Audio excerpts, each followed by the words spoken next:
nireview yung franchise ng ABS-CBN at nang mapatunayan na may mga violations, pinasara. Yun tama sa kanila kasi sila yung nagpasara. Pero ngayon po, sa kanila mali. Di ba double standard of justice po yon?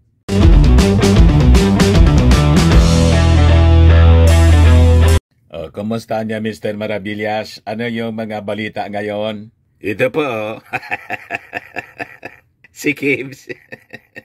Namimiligro mga kababayan yung istasyon ni Kibs na mas matulad po sa ABS-CBN.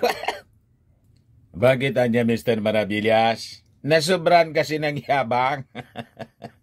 Ayun, ipapatawag sila ng Congress dahil daw sa pag-spread ng fake news at isasama na rin mga kababayan yung franchise niya na i-review. Ayan po yung mga balita ngayon.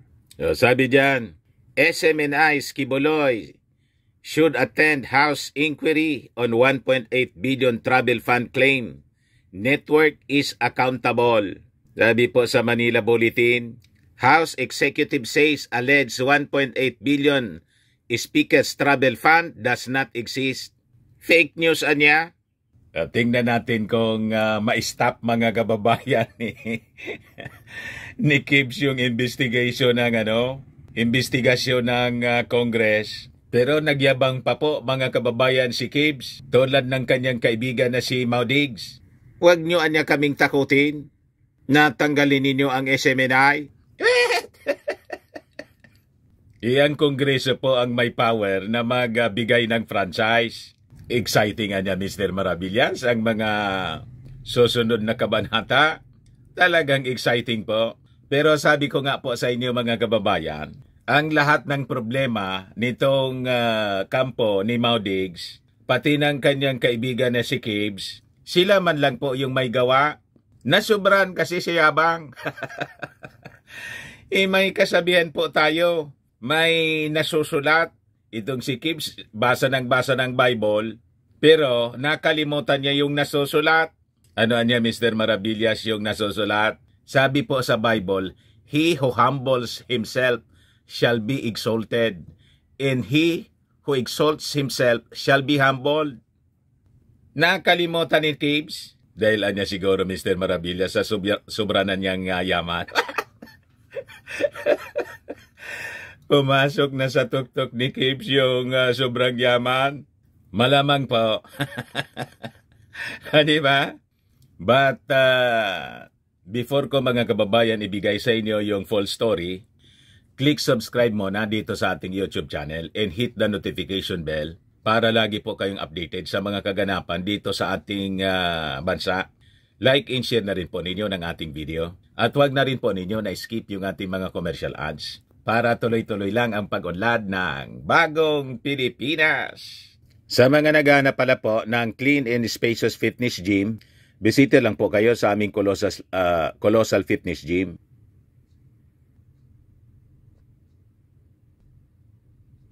We also offer grab car rental po with our brand new 2023 model ng Toyota Innova.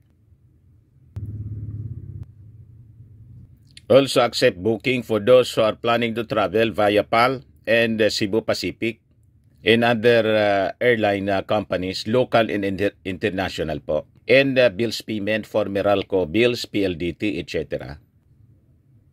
Ang Colossal Fitness Gym is located at 3rd floor Security Bank Building, Landco Business Park, Legazpi City, Albay. For inquiries, look for Gilon Maravillas. Contact number 0966-802-0949.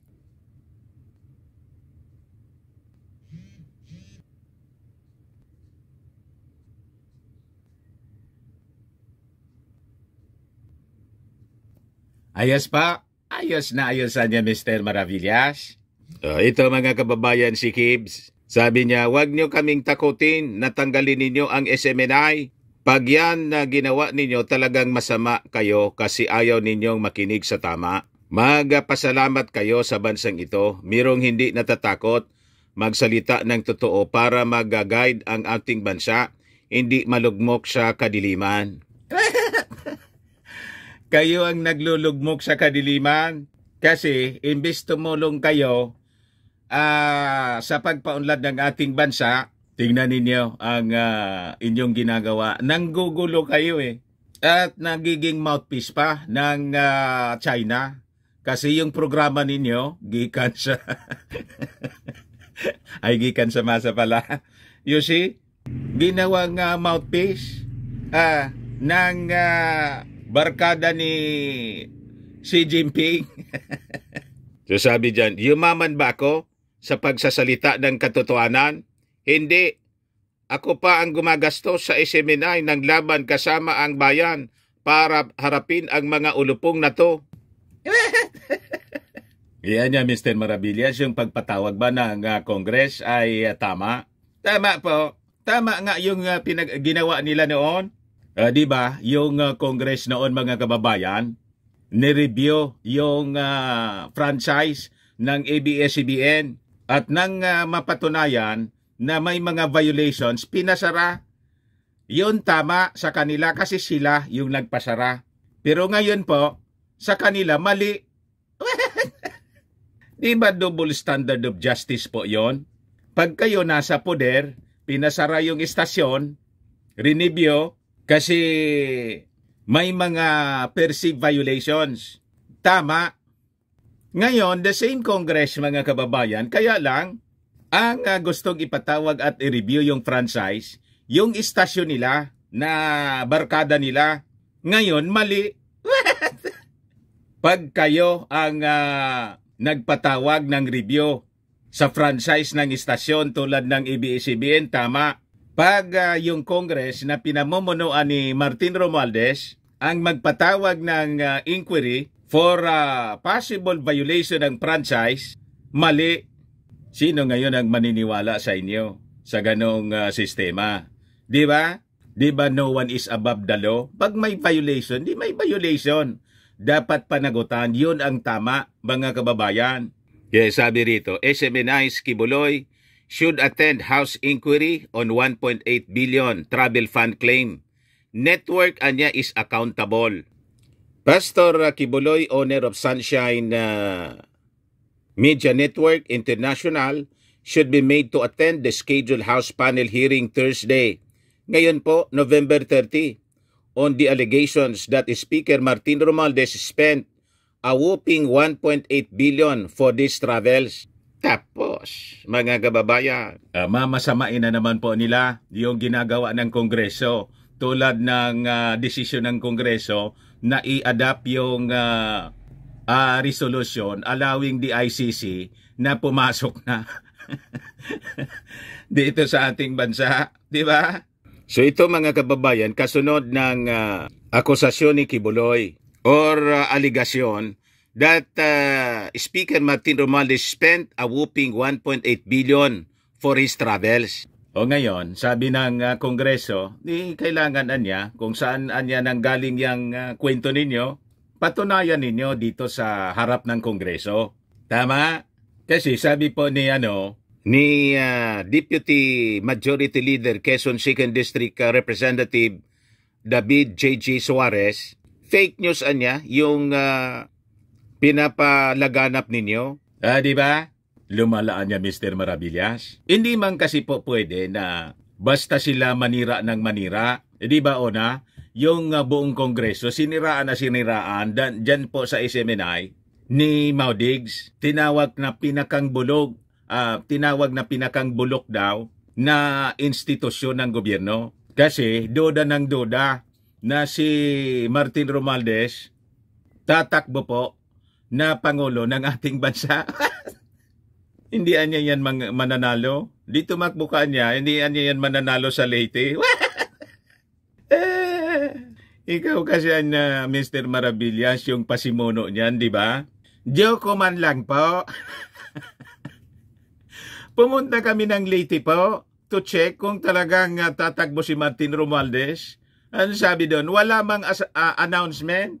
Walang sinasabi si Martin. Tutok na tutok po sa trabaho si Martin. Dahil sa duda nila, ayan ang ginagawa nila. Pati yung mga minions, mga kababayan ni Inday, ni Mau Diggs, yung mga DDS vloggers, inaaraw-araw po yung paninira kay Martin Romualdez. Nya ano man po ang problema kung halimbawa magdesisyon si Martin na tumakbo sa 2028? Wala bang karapatan yung tao na mangarap na maglingkod sa buong Pilipinas? Wala man nagbabawal po na batas. Qualified siya. At saka, kayo, tumakbo kayo. Buong family. May sinasabi ba yung kampo ni Martin Romualdez? Di ba wala? At saka, pumunta mga kababayan kami doon sa Tingog Party List Headquarters. O, tingnan ninyo to. Hanggang ngayon, yung tarpaulin po ni Inday, nakadikit doon. Kahit na si Inday po, hindi na kinikibo si Martin. Kinakamayan siya nang dumating sila galing Amerika. Umiwas. Inis na ni Inday. Pero despite that, mga kababayan, hindi nagtatanim ng sama ng loob si Martin Romualdez. Nandyan pa rin, mga kababayan, yung tarpaulin ni Inday. Habang naghanda sila ng pantulong sa Burungan Eastern Samar. Yung mga biktima po ng pagbabaha. Pero yung kampo ni Mau Diggs po, banat ng banat kay Martin Romualdez. Kita ninyo kung sino ang may masamang ugali talaga. What? Pero dikit sila ni Pastor Gibbs, hindi siguro pinagsasabihan na hindi tama ang ginagawa ng pamilya Duterte. Yung manira ka ng manira, hindi ka man inaano. Di ba? Sige lang kasi ang duda, natatakbo si Martin. Kaya nga po, sabi ko doon sa mga taga-Tacloban, buti kako, sulsulan na namin si Martin. Kasi yun ang akusasyon sa kanya, natatakbo, kaya ikot ng ikot sa buong Pilipinas. Patakboy natin para, sabi nga dito sa amin, biyo pa. Tiranya, Mr. Maravillas, personal assessment mo, tatakbo ba si Martin o hindi? Wala man nga pong sinasabi. Kahit nga doon sa Tacloban, in-interview namin yung mga tao doon, walang announcement, walang parinig. Kasi nga po, napakalayo pa yung 2028. Ang susunod na election po, midterm election, local, senatorial, congressional, local elections. Hindi pa man po presidential. Yan kasi walang tigil kayo sa kadududa. Kaya sabi dito sa balita, Suarez was one who asked the Parañaque City 2nd District Representative Gas Tambonting, chaired House Committee on Legislative Franchises to look into the 1.8 billion pesos travel fund allegations, which was floated on SMNI show Laban Kasama ang Bayan. So sabi dyan, I think it would be a prudent decision of the committee to invite the host. And I even impose this challenge on them. Name your source, sabi po ni Suarez. So sabi po niya, I feel niya that both the network tapos the host ay accountable sa pag-spread ng fake news. Kasi niya, unang-una, pinalabas po ito sa show nila. Pangalawa, as journalist, responsible sila. Dapat bago nila maglabas ng kung anumang news article o news report, it has to be validated. Second, as journalist, they are responsible for this. Kasi ako, may dokumento akong hawak na nagsasabi kung magkano talaga ang ginastos ng House Speaker at ng Speaker sa kanilang travel. Doon sa sinasabi nyo na 1.8 billion, kaya gusto kong malaman kung saan ang galing. Ayun, mga kababayan, so magkakaalaman na. Di ikaw anya, Mr. Maravillas, as journalist, pabor ka na imbestigahan. Dapat po, tama yung statement po ni Suarez.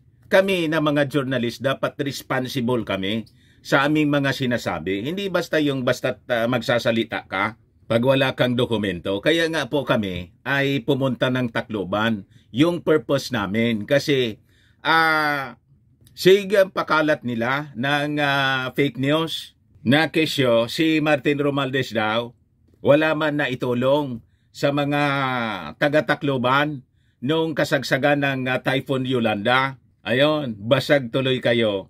Napanood po ninyo yung mga interviews namin at nakita ninyo sa television yung isang barko, mga kababayan, ikwininto uli sa amin. Isang barko na punong-puno ng relief. Ayon, pinamigay ng magpinsan ng dating senador pa lang noon. Pero ngayon, Pangulong Bongbong Marcos with congressman, hindi pa siya speaker, Congressman Martin Romualdez. Yun ang testimonya mismo ng mga tao doon. Pero yung mga minions ni Mau Diggs, sige po pakalat ng mga fake news. You see, ganun din itong istasyon ni Kibs. Kaya ipapatawag po sila. So sabi dyan, Lorraine Badoy and Jeffrey Celis are the show's host. Suarez underscored that he would like SMNI and its broadcaster to prove their claim with the use of documents. Show me documents. Show me your data. Inform us who your source is and I will compare it to mine. And there we will find out that the real truth is with regard to this issue.